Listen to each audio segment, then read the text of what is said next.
global press event in celebration of Global Cleanser Skin Week. My name is Dr. Manib Shah, and today I'm joining you from North Carolina. I'm thrilled to see so many media guests, friends here today, as well as our international teams. If I look familiar, it's because you may have seen me online at Dr. Lee on Instagram and YouTube and at Derm Doctor on TikTok. I'm so excited to be here with all of you today in the moderator's seat to share the stage with a distinguished group of dermatologists from around the world. CeraVe is a brand that I love and I've worked with for several years now. In fact, the first moisturizer that I ever used consistently was the CeraVe Moisturizing Cream, and I've been recommending it to my patients, my friends, and my family ever since. And then when I got on social media, a lot of my initial videos featured products that I used in my own personal skincare routine, and of course, those products included CeraVe. Now, since CeraVe is a brand that was developed with dermatologists, not only are they very supportive of creating products with dermatologists, but they're also very supportive of creating educational content with dermatologists on social media. And so they noticed my content early on when I started posting, and we've been working together ever since. As a dermatology resident physician, I'm super passionate about skincare education. That's entirely what my platform is built on, and I truly believe in cleansing like a derm. We have an exciting session ahead as we'll be diving into the results of an unprecedented global survey that was commissioned by CeraVe in 23 countries involving 10,000 participants. 10,000 participants, that's a huge number for a dermatology survey. Now, this survey was conducted in conjunction with third-party research partner IPSOS, which revealed some incredible findings about how people cleanse their skin around the world, how that's actually changed over this past year, and my favorite part, how dermatologists can help provide education and advice on how to cleanse in this new normal, in this new world that we live in today. We're going to be discussing how to cleanse like a derm with our experts from around the world. So before we kick it off, I'd like to invite our wonderful panel to introduce themselves. We'll start with Dr. Callender from the USA. Please introduce yourself and tell us one fun fact about you as an icebreaker. Hello, hi, I'm Dr. Valerie Callender, and I'm a dermatologist in Maryland. And a fun fact, I think if I wasn't a derm, I probably would be in the entertainment business. I love being able to connect with people. I think that's kind of what my passion is. That's it. I love that. Dr. Gonzalez? Well, hello, everyone. Greetings from South America. My name is Carmen Gonzalez. I am a pediatric dermatologist. And I had a couple of interesting quotes with CeraVe. I'm going to tell you one. CeraVe was launched internationally in 2017, but I got to know the brand when I was doing my fellowship in Chicago in 2015, quite a long time ago. That's awesome. And Professor Cork, please introduce yourself, where you're from, and a fun fact about you. Hi, I'm Mike Cork, dermatologist, pediatric and adult from Sheffield, UK. I'm delighted to have worked with CeraVe for many years. And it's really topical at the moment, one of our projects with CeraVe. We had a Restore trial that we conducted, and we bid CeraVe against another team. And we were delighted that CeraVe won 10-0 against this other emollient. So sport and CeraVe and different emollients, it's all the same. We like to win. And with CeraVe, we've certainly so far won against the competition when we've compared in clinical trials. And actually, we've just been looking at some data of CeraVe compared to other wash products, and we're going to release that later this year. And that they also win there as well. So that's really topical for Cleanse Like a Derm. Another football win for CeraVe. Soccer is called US. I was just going to say that. So yeah, football here. Football here. In the USA, we incorrectly call it soccer in the United States. So yes, we do. Yes, we do. Well, I'm a huge fan of football, actually. But let's jump right in. So the survey was actually done in a context of a year where everyone's lives have changed so much, as all of you know, and cleanliness has really been the focus around the world. So, of course, knowing that hand washing behavior has changed, as someone in the field of dermatology, I've wondered, have people changed the way that they wash their faces as well? And of course, we're going to dive into those results, but these things actually have changed. So I'm going to let the audience respond here. Do you think, or how much do you think people have changed the way that they've cleansed their face over this past year? And I'll give you a second here to respond.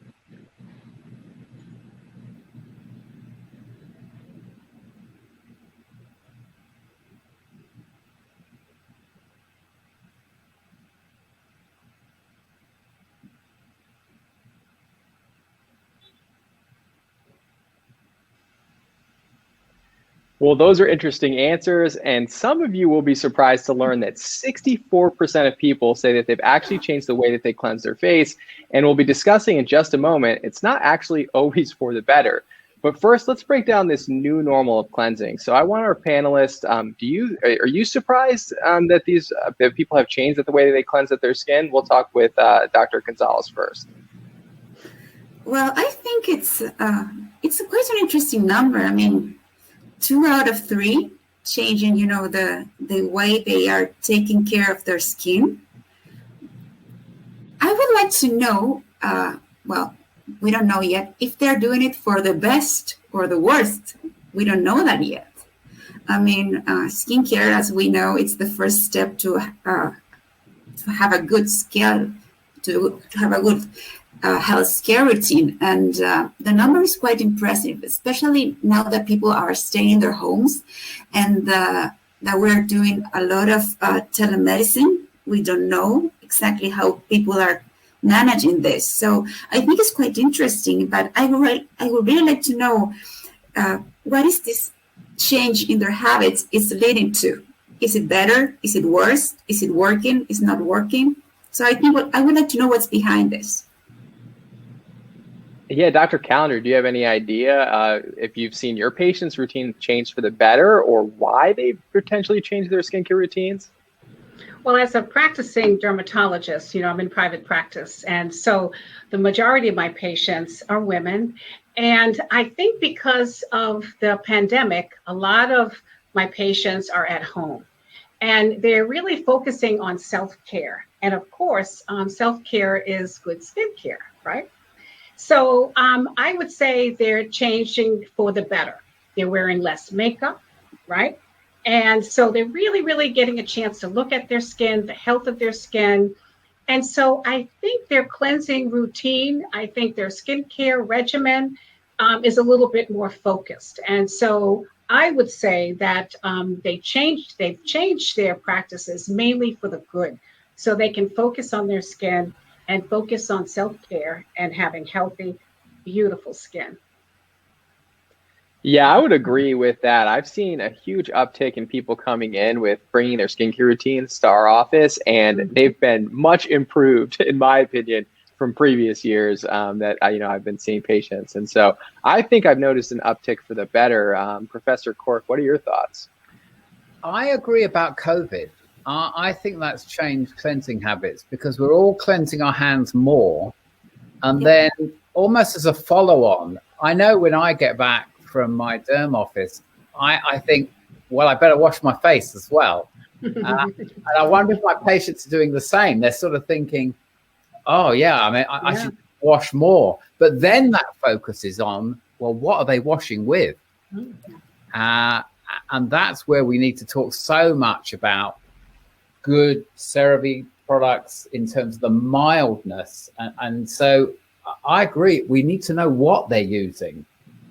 If they're washing more, that's good, but it needs to be with the right products. Right. So we'll dive into that, and we're going to get tips from all of you today on what you think is the best way to cleanse, right? Just because people are cleansing, like you said, doesn't mean it's a good thing, or maybe they're over cleansing, maybe they're not cleansing enough. And so we're going to get the best tips from all of you in a bit here. So let's dive in specifically to cleansing in general, because proper cleansing is the foundation of healthy skin, and that and of course sunscreen. But the rest is essentially decorations. I look at a skincare routine like basically you have a foundation and then you have like decorations that you put, like the painting in your house. And it's nice to have the painting, but you need the foundation first. And cleansing is definitely the foundation of skincare. So what's interesting is that only 40% of respondents, 40% of the respondents didn't even think about asking for facial cleansing advice from their dermatologist. So do you find that people ask about cleansing advice in clinic, or do they just come in for a specific problem and you treat that problem and cleansing advice never comes up? We'll continue with you, Professor Cork. I think there's been a change. So if I went back a few years ago, I think they just came in for a problem. But I think now, more I'm seeing that they're asking for advice about cleansing, about moisturizers, about sunblocks, even how they wash their clothes so that they haven't got an irritant wash product. So I'm being asked more and more for advice than I was several years ago. And I'm pleased to see that even teenagers are picking up on social media and picking up tips on social media. So like you, we have our own Facebook, Twitter, new website, and we find that really useful with our patients. So I think it's fantastic using social media and websites to spread the message. So yeah, I think that it's a changing environment. I think our patients are learning that proactive prevention is better than just coming in with a problem. Yeah, exactly. I completely agree. It's, preventative medicine essentially. So Dr. Gonzalez, what do you think? Do people ask you for advice in clinic about cleansing? Well, I get to see it, like Dr. Cork said, there's a little, change. People are actually proactive in skincare, like he said. But also, since I see patients with eczema and rosacea and acne, because I mostly focus on pediatric dermatology, I am very focused in creating routines of skincare. So to me, it's something that I always ask, and I try to create a routine that includes a cleansing as a step. So in my case, I try to be very proactive myself in talking about skin cleansing, but I have noticed that teenagers especially are very, very worried, and they want to know how to take care of their skin. But sometimes it happens that you have patients that it's so hard for them to get an appointment. They wait 3-4 months to get in, and they're so focused in their main concern. And sometimes it's just not the first issue that they want to be resolved. And you might skip, the basic skincare in that appointment. And maybe we can be more proactive now that we know that just 40% of the population or the patients actually ask for that. We can actually take 2 minutes talking about skincare and sunscreen, now that we're so aware that it's such an important issue to talk about. But in my case, it's a point I always have to talk about, because I see a lot of people with, acne, rosacea, and eczema. So I have to cover it all the time. Yeah, I get that a lot of people on social media always ask me why, derms recommend such gentle products. Why do we harp on ingredients so much? And I think it's because exactly what you mentioned. We see a lot of people that already have skin issues, or they have issues where their barrier is already damaged from something they've already done. And so we're recommending things that are going to do the least harm and have the most benefit. And so I think our approach is based on our experiences in clinic, where we definitely want to go the more gentle route. Like Professor Cork was saying, CeraVe has such gentle products that we love to recommend. Now, I'm somebody who I didn't know much about skincare until I actually got into dermatology, and I use all kinds of crazy things to wash my face, from really harsh stripping bar soaps to harsh exfoliating scrubs. So I actually want to know, Dr. Callender, what's the worst thing you've either used on your own face to wash your face, or that you've seen a patient use and that you would sort of recommend not using? Well, you already said it, the scrubs. And so, a lot of times, especially, like in the winter months, the skin tends to be very dry. The skin barrier is already defective. And when you use mechanical and even chemical exfoliation on damaged skin, it can cause even more irritation. You can get redness. In skin of color patients, you can get hyperpigmentation. So gentle skincare is very, very important. And you have to remember, as dermatologists, these patients are coming in for skin issues, whether it's acne or hyperpigmentation like melasma. You are going to prescribe prescription medications. So you always have to tell patients that their skincare routine has to be gentle. And I tell them, I'm going to take over your skincare routine, and you're not even going to be able to use what you're using unless I like it, of course, and it's gentle.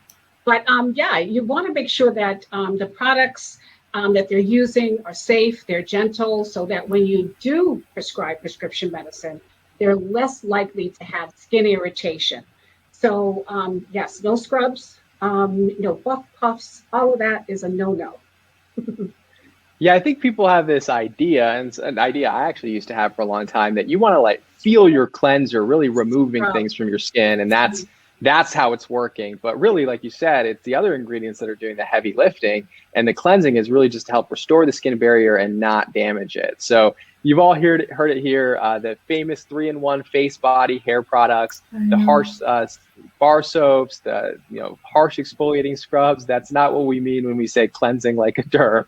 So everyone brought up some really incredible points. I want to take a minute to discuss the consequences. So now we're going to dive into the data of the survey here.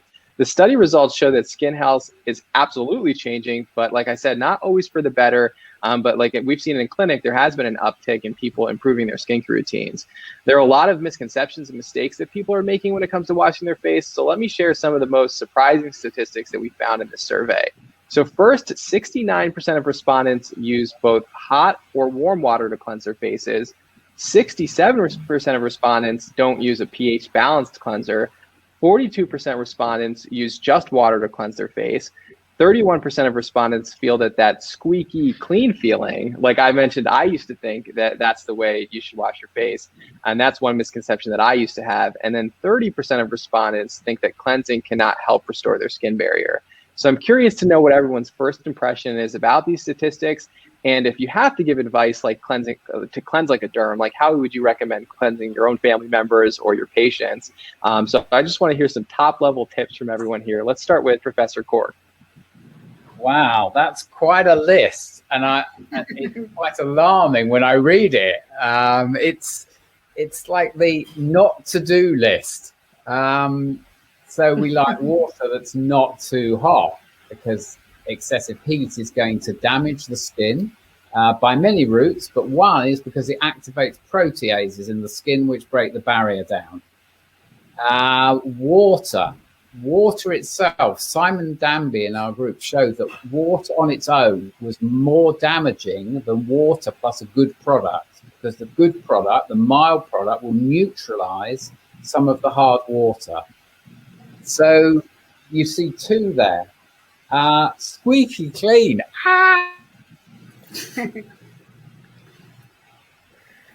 Yeah, so I'm with you. By using harsh detergents. So the complete opposite of what a dermatologist would do. Yeah, it's a horror list. And pH balance. Wow. So pH is central to the whole skin barrier. And having pH that is balanced to the skin pH and not high pH is very, very important. And we've looked at some of the really bad products. They can, so it's not just only their pH, it's what they do to the pH of the skin. We've seen products that kept this pH of the skin at 8.5 for 12 hours. Horrendo soaps, detergents, bubble baths. And again, we love competing against them with products like CeraVe products, because we always win.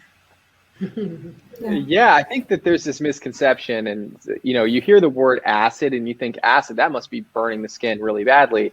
But it's actually the bases, right, that really disrupt those lipids. It can really damage the skin barrier. So when your pH gets above 7, it can be damaging to the skin barrier, even worse than some acids do to the skin. And so what would you say is the ideal pH for the skin then? Around 5.5 is a sort of is the skin's natural pH when it's not diseased, but the whole key is keeping it at that pH. So not a product that just has a pH of 5.5, but when you put it on, when you put the wash product on, you keep the pH at 5.5 for many hours.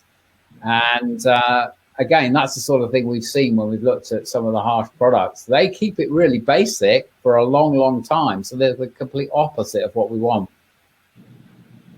That's actually fascinating. So, Dr. Callender, what are your thoughts on some of these results?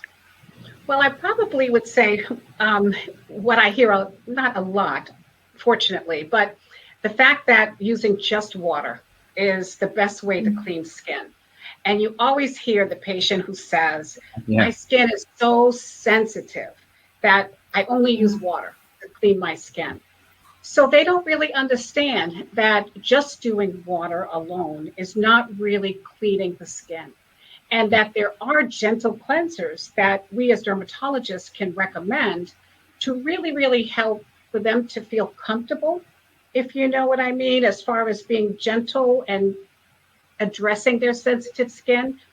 And so we have to teach them that there are cleansers that are mild and they're gentle, and they are designed for patients with sensitive skin. So to wash your face just with water is not what a dermatologist recommends.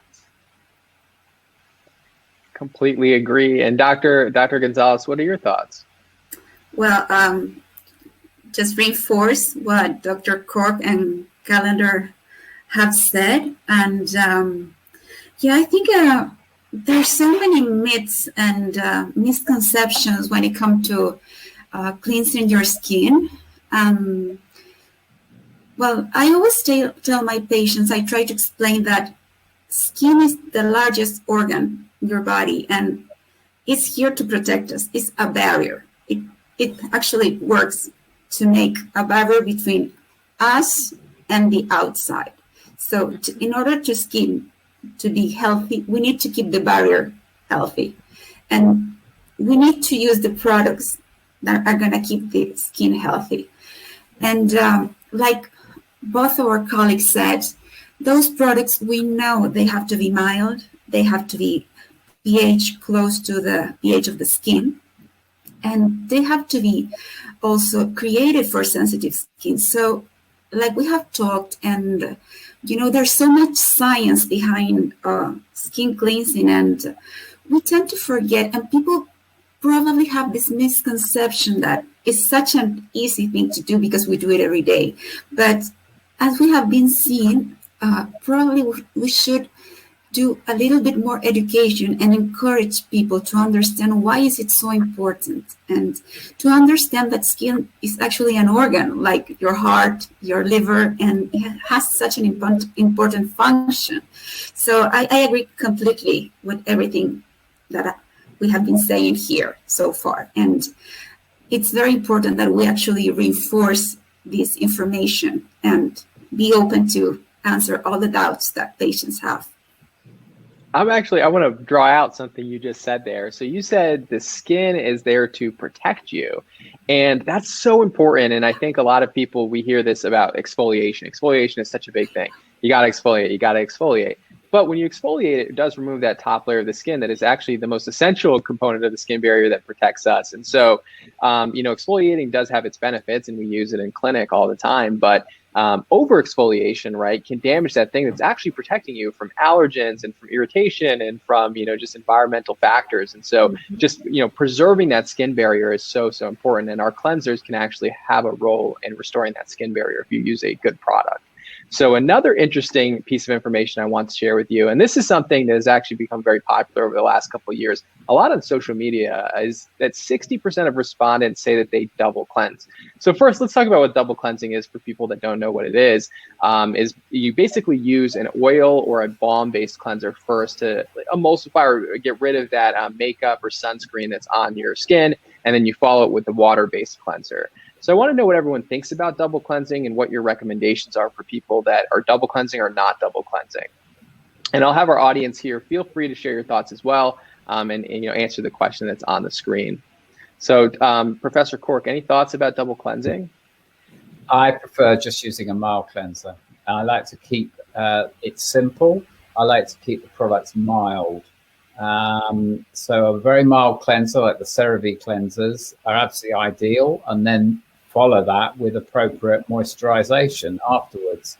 But I like to keep the product simple and not over cleansing the skin. Okay, and Professor Dr. Gonzalez, any thoughts about double cleansing? Do you have patients do you double cleanse? Do you have patients that double cleanse? I had no idea what double cleansing was. I had to Google it. I went to a very scientific resource of education. I Googled it. So I had no idea what it was. And it amazed me how creative people can be, because all these things that appear that you need this and this and you need this and this and this in order to get results, And really, we all do the same work here, and we all have studied so much in order to practice dermatology. And we have to be aware that, like Dr. Cork said, sometimes doing too much is not the best, and less is more. There are very good products out there that are actually very good cleansers that we know they remove makeup. And I don't really believe that you need to be using two different things, that there are, these kind of two types of cleansers that you need to have in order to achieve one result. So I really, it doesn't make too much sense for me. So I really don't understand what's the point of it. I think the big thing I'm going to draw out of that there is that if you didn't even know what it was, that as a dermatologist, that it's clearly not necessary for everyone, right? It can't be necessary for everybody if a dermatologist doesn't even know what it is, right? So that's sad. No, that's not your fault. It's all kinds of things I see pop up, and I'm on social media every day, and someone will say something, I'm like, I've never heard of this thing, and so I'm with you. It happened to me also with these cleaning devices. I used this, and I was like, no idea what it is.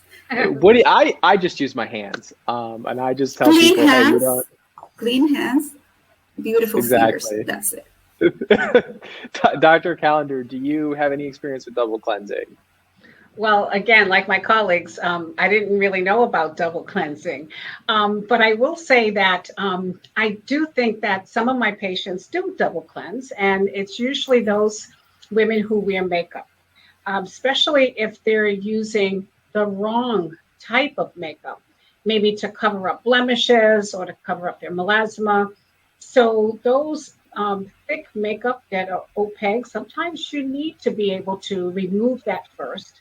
So a foaming type of cleanser, which can be gentle, can be used to remove the makeup, followed by a hydrating cleanser to put hydration back in after cleansing. Because then most of the time, it's usually in the evening or at night, and they're applying their anti-aging product, their tretinoin for their acne, hydroquinone for their skin discoloration.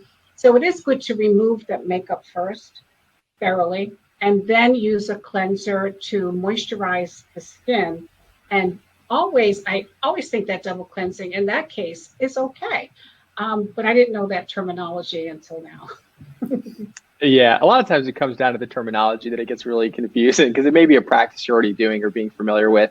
And now Correct. Social media has just named the practice and we're supposed to know what it is. But we're all learning, So as far as double cleansing goes, it seems that if it's appropriate for you, maybe if you have really, water resistant, waterproof makeup, water resistant sunscreens, that you may want to get a little bit of an extra clean so that your other products can layer a little bit better. But for the average person, it doesn't really have a place in skincare. There was actually one small study on double cleansing that showed that people with double cleansing had worse acne, and it didn't show that double cleansing caused acne, but just in the survey respondents. So it definitely doesn't prove causation, but we don't really have studies showing that it's beneficial either. So just some food for thought there. That's so interesting.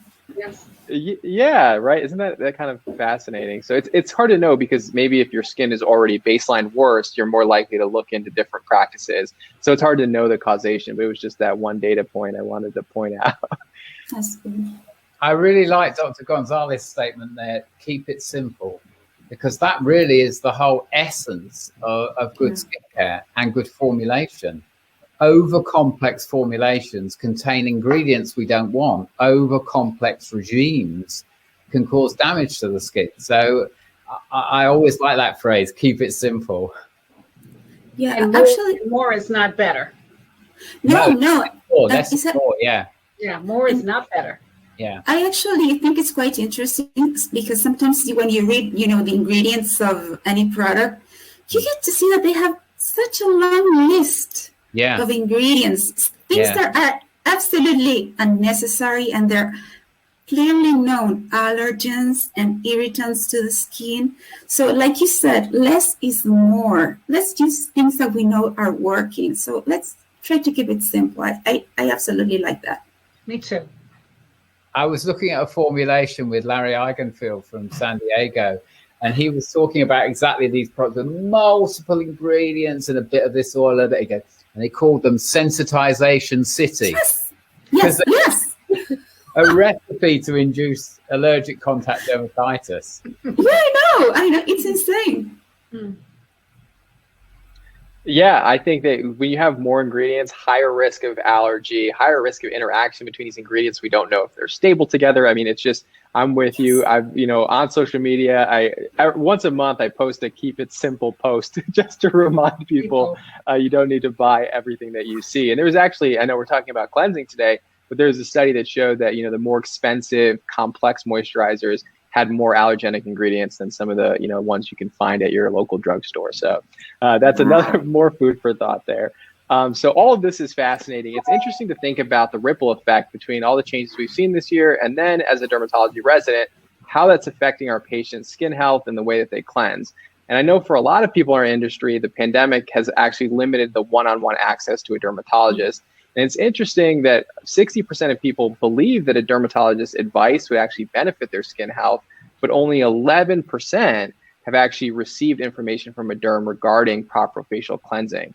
So what do you think about this? Why do you think so many people, or so few people, have received cleansing information from their dermatologist?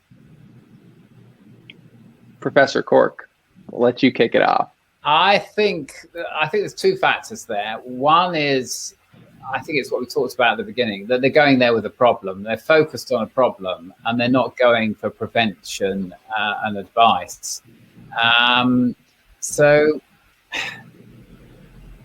yeah, I think that's the biggest problem, that we need to approach dermatology much more from the prevention perspective, that you would actually go to your dermatologist for advice how to prevent all the problems rather than just waiting for the problems. And perhaps we need to be educating our patients more that they should be coming to us just for general advice rather than waiting for problems, and just get that message out there about how important prevention is.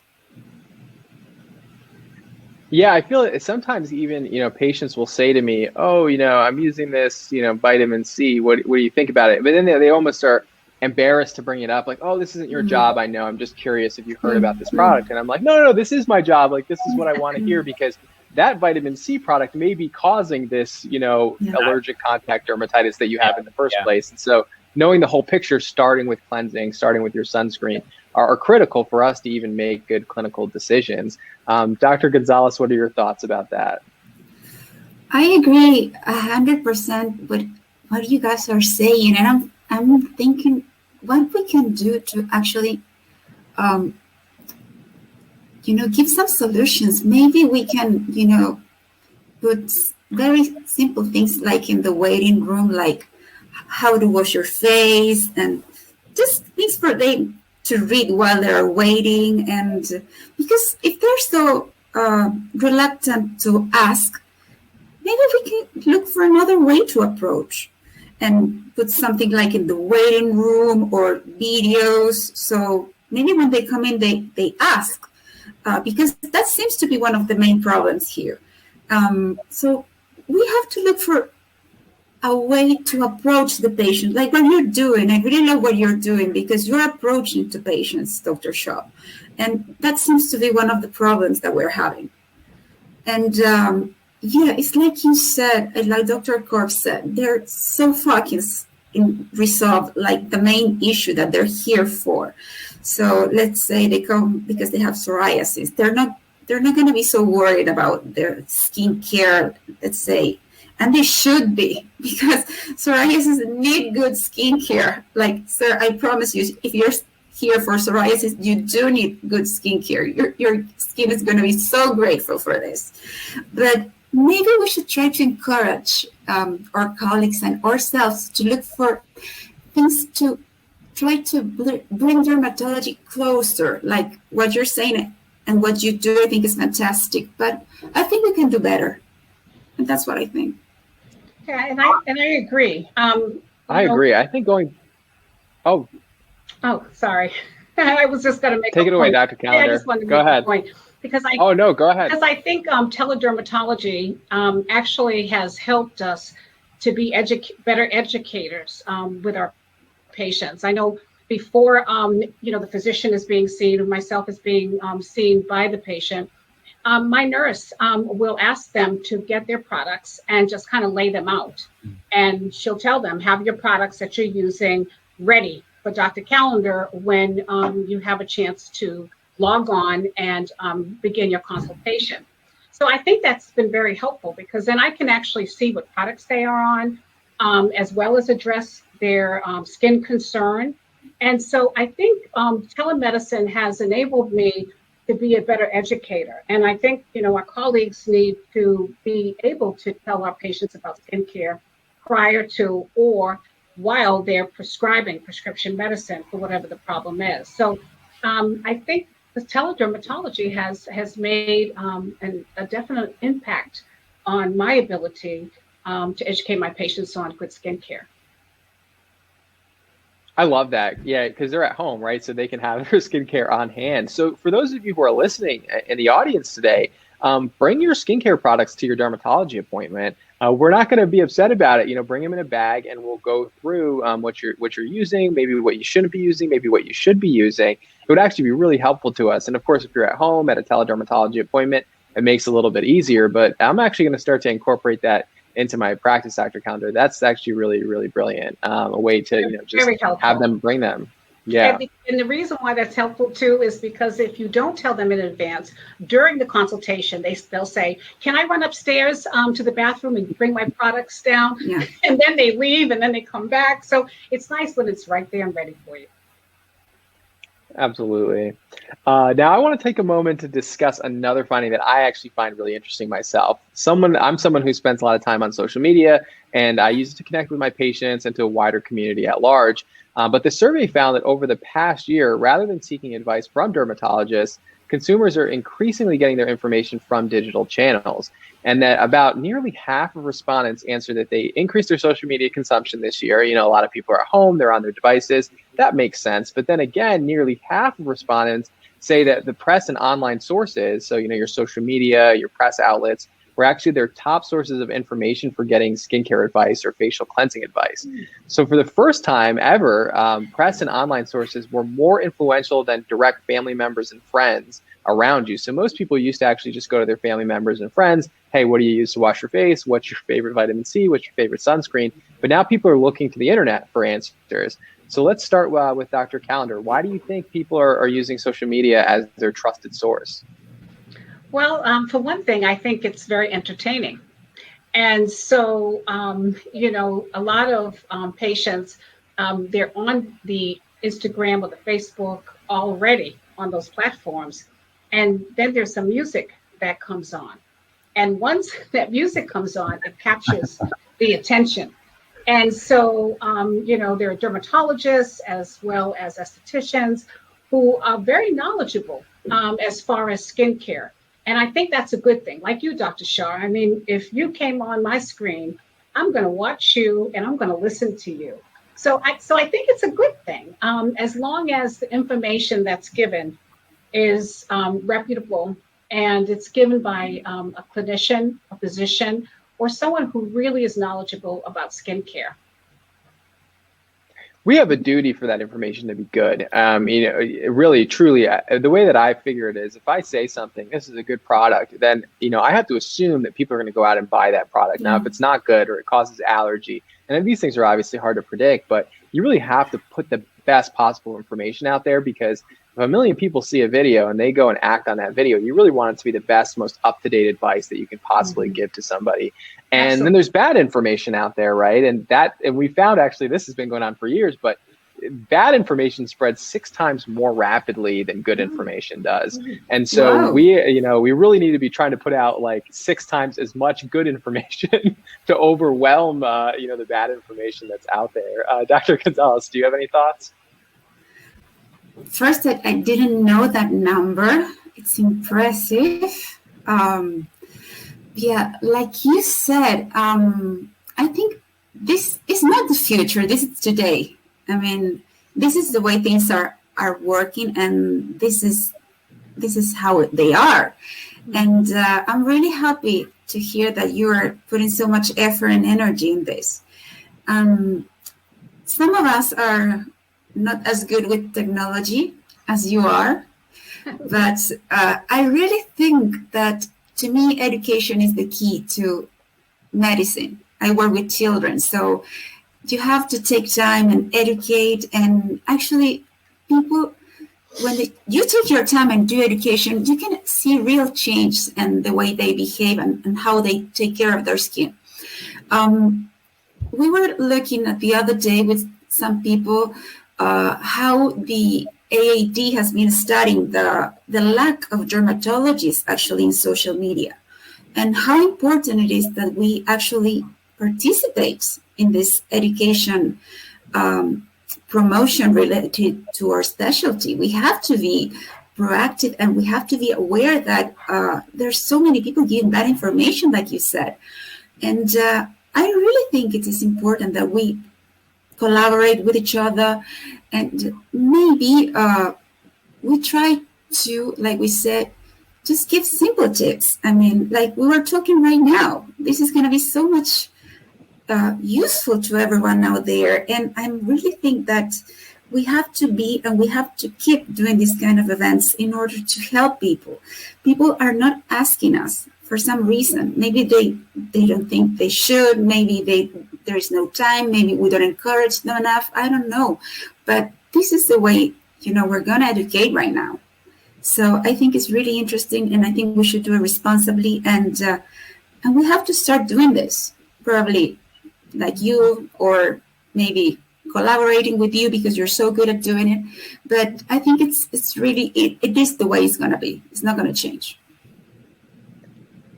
Yeah, it's happening, right? That's where people are getting their information for. So we can't say, hey, come to our clinic, we're going to give you good information. If you're on TikTok and that's where you're getting your information from, dermatologists really need to be there, right? Because you can't just fight misinformation where it's not, you have to fight information where it's happening. And so I think I'm with you, and I'm open to any collaborations, because I think the more that we have, the better off we are, 100%. So Professor Cork, what are your thoughts? Well, I completely agree with Dr. Gonzalez.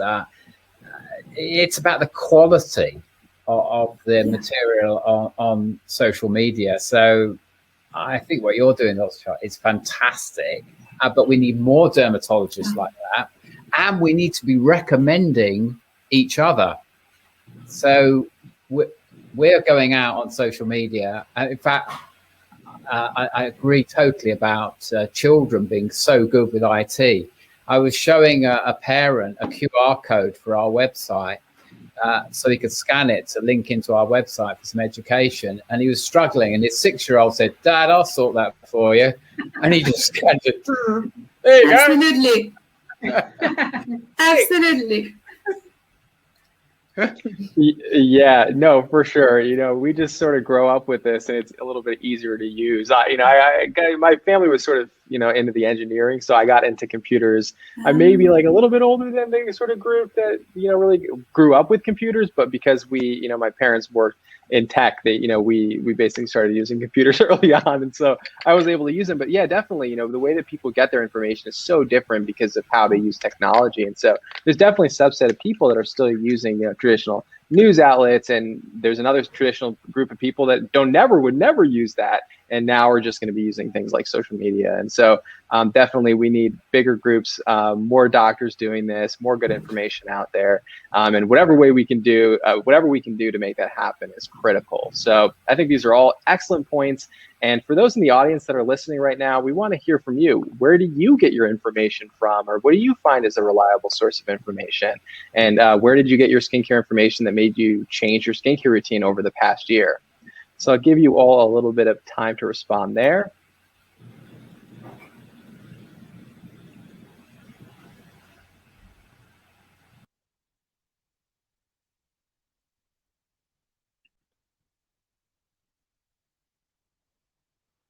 I'm actually surprised here by some of these results. 29% of people responded that they get their information from 30% of people getting their information from a dermatologist. We have a good group here right now. That's awesome. So that's actually pretty exciting. This has been a really exciting project that we've been working on with the team at CeraVe, and I really hope that it's going to help consumers get the information that they need. Now we're going to have a little fun with this audience Q&A. So this is your opportunity to ask all the questions that you want to ask right now. If you look at the right panel, you'll see that Q&A tab. If you click on the Q&A tab, you can drop any questions you want in the chat. It's rare to have 3 internationally renowned dermatologists that are here to answer all of your questions. And I'm personally going to take advantage of it right now. And I want to touch on some of the regional and geographic differences that we saw in the study, because that part of the study was really fascinating to me, is how do people cleanse differently around the world? So we're going to play a little friendly game of true and false here. And I want to see, do our panelists have their paddles ready to participate?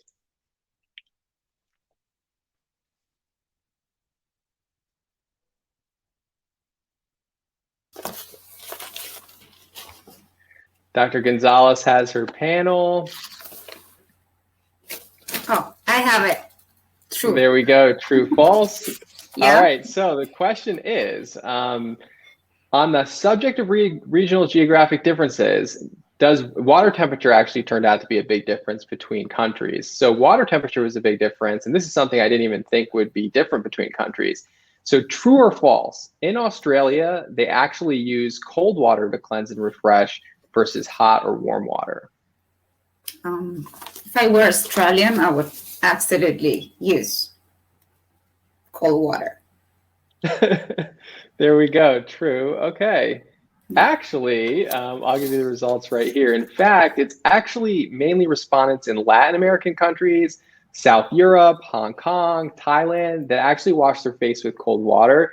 And hot water is mainly used in the US, the UK, and Australia. So they're using hot water, not cold water, to cleanse their face. But in the South American countries, Dr. Gonzalez, they're actually using cold water. So what do you think is the proper temperature to wash your face? Or is warm water okay, hot water just right? What do you think is the right temperature? Well, I tell my patients to use kind of like in the middle, not so hot, not so cold, just to do it like something that feels right, like warm water, to use it like not so hot or cold, like we were saying. I think warm is the right temperature to wash your face, and ideally twice a day. Okay, and Professor Cork, what do you think? Because it's in the UK, they're using hot water to wash their face, so we got a lot of work to do there. Ooh, did we lose Professor Cork here? We may have lost 2 of our panelists right now. Dr. Callender, can you hear me?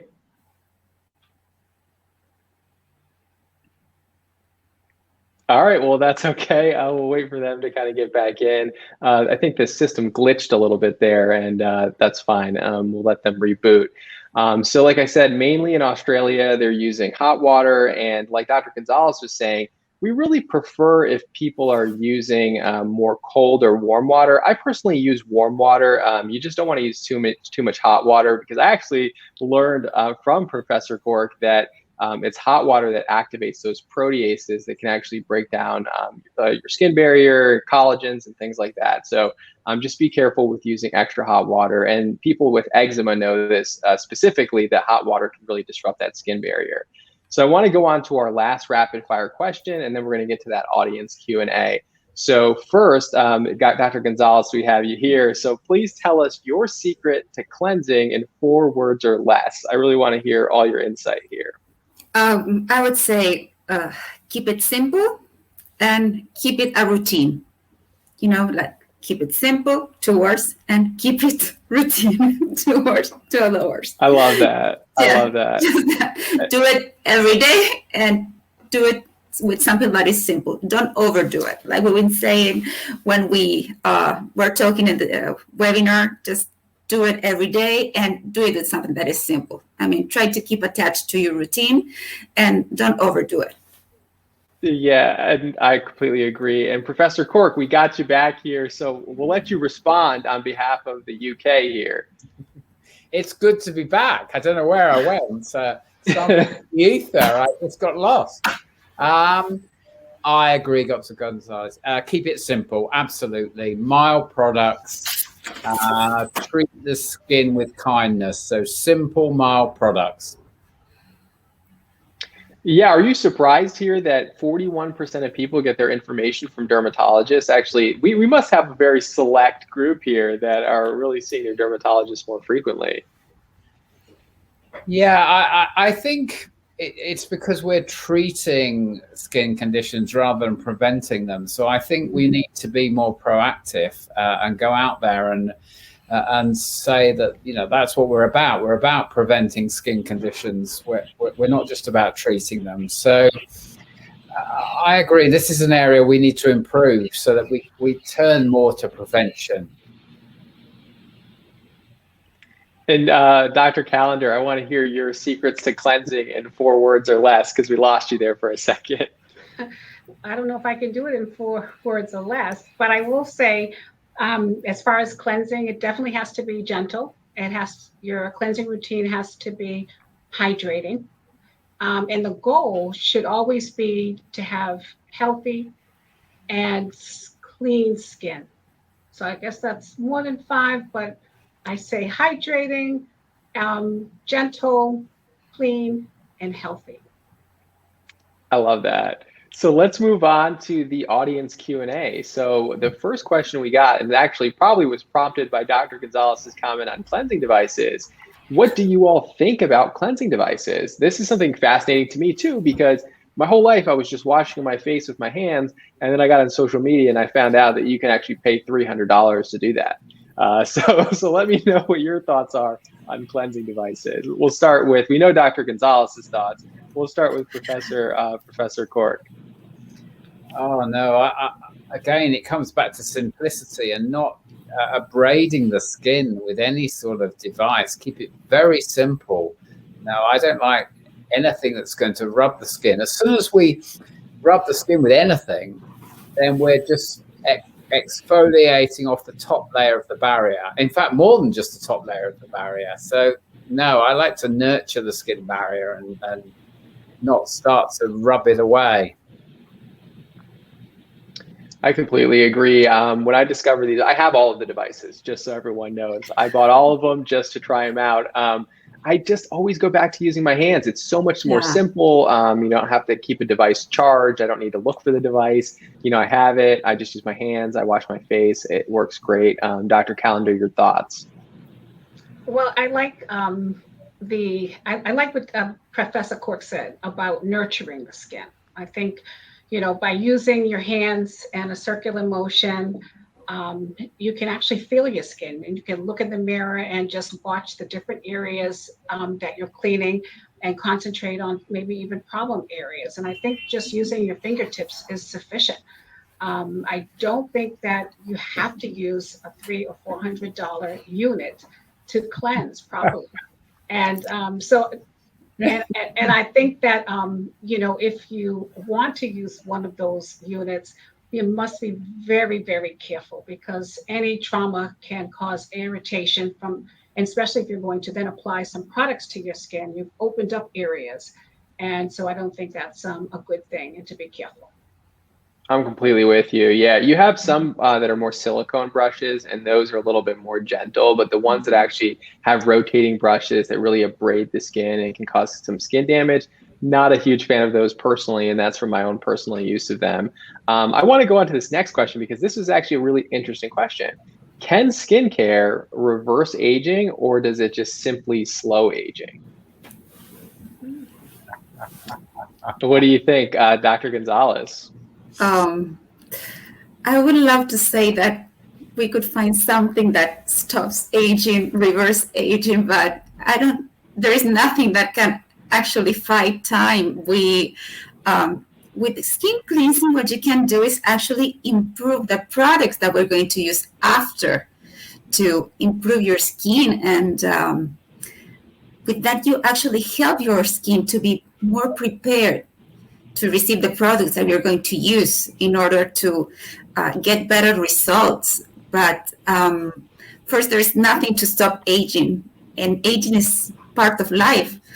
But Like with always In medicine, dermatologists. we say it's better than the alternative, right? Yeah, Aging, right? So, yeah. But a good cleansing routine is important because it leaves your skin prepared to everything that you're gonna use after. So any cream, serum that you're gonna use after needs a prepared skin. So if you ask me, it is important, yes, because if you're gonna spend money and time in everything that you're gonna use after, you need a clean skin. right. And I want to ask this other question here about what's main advice that you would give to parents. Someone asked, what is the main advice for parents who want to help their kids develop a skincare routine? But I think this can apply to really anybody, whether it be kids. I mean, kids, I think there's certain nuances there. And Dr. Gonzalez, as a pediatric dermatologist, I'm sure that you have certain points that you can give us. But just anyone in general, anyone looking to start a skincare routine, what advice would you give them just starting out? You don't know anything about skincare. We'll start with Dr. Calendar. Well, at first, I would say that you need to understand your skin. And because in order to select certain products, you need to design a regimen that's based on how your skin is feeling. And your skin will tell you what it needs. So, for instance, if you have very dry skin, your skin, it needs to be hydrated. So you're going to look for a hydrating cleanser. You're going to have a really thick moisturizer. And if your skin is very oily, it's telling you that just, enlarged pores with oily skin, then you're going to look for a cleansing product that's gentle, but that actually helps to foam and remove some of the oils from the surface of the skin. So I think just understanding your skin type. And as derms, we always say that the best way to know what your skin, how it's feeling is at 4 o'clock. After you've washed, you cleansed, you ran around the office, outside, at home, and then you look at your skin. But I think the first step is just to understand your skin type. Completely agree. It's like, what are you gonna, you have to understand what you're trying to treat, what your skin type is to even start, right? You can't just start buying products that are good. I think that's a mistake people make. I say, I really like the CeraVe cleanser. They go out and buy it, but they don't really know, okay, what's my skin type? What am I trying to treat? And I think that's critical. It needs to come from a point of deliberate knowledge of why you're going to buy what you're going to buy and how you're going to implement those. Dr.